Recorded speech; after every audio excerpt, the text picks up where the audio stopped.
Hi guys, this is Asal, and today I wanted to make a quick video for you to talk about migration. So what is migration exactly? Migration is when people move from one location to another location at any scale. So just take a second and think to yourself, why and when do people move from one location to another? So there's actually different reasons, and the reasons could be voluntary or involuntary. I'm going to start with the involuntary reasons first. So people move from one country to another country. For example, if they are suffering from human rights violations, or there's a situation in their country that makes it impossible for them to live there. For example, there might be some sort of a climate change, like it might be too hot, or there might be a lot of human rights violations where these people, they cannot live in their home country. And there's another form of involuntary movement, which would be through slavery, which means these people are taken from their home without them wanting it, and they're moved from one location to another. For example, during the British Empire, where they took slaves from one location to the other. And the next thing I'd like to talk about are the voluntary migrations. So what are the reasons that some people voluntarily give up their whole culture, their friends, and all their emotional connections and everything they know to move from one country to another? Well, the reason might be that they're looking for a new job, and they think that if they move to that new country, they can make money and have a job. So that's usually the main reason why people voluntarily move from one location to another location. So there's actually a word for this. There is the push factor, and then there's a pull factor. The push factor being where there's a situation going on in the country that pushes people out of the country, or there could be a pull factor where, for example, there's plenty of jobs and the people are pulled to work in that country.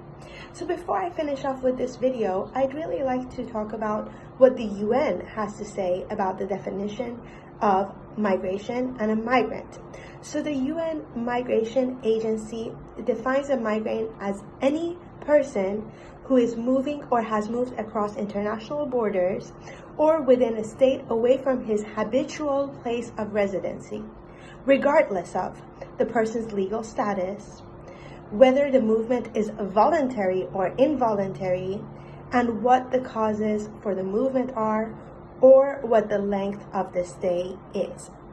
And finally, before I finish off this video, I'd like to be talking about refugees, because refugees are part of the people who are moving from one place to another place, and they're moving involuntarily because they have no choice and something really bad, such as war, is happening in their country. So that is called a reluctant migration.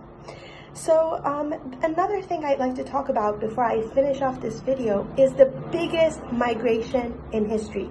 So take 1 second and ask yourself, what was the biggest migration in history? So I'm going to finish off this video by telling you the biggest migration in history was in between 1840 and 1940s. So that's when the biggest amount of people moved from one place to another, and that was the European migration.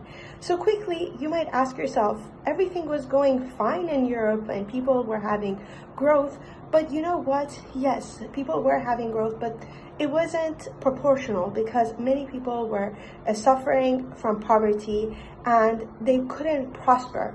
So another reason that people moved and we had the biggest movement in history was because they were trying to discover themselves and find new opportunities. And that time moving was new. So they thought that if they moved to a new area, they could actually find new opportunities. So that's pretty much everything I wanted to say about migration today. I really hope you enjoyed this video and have a good day. Goodbye.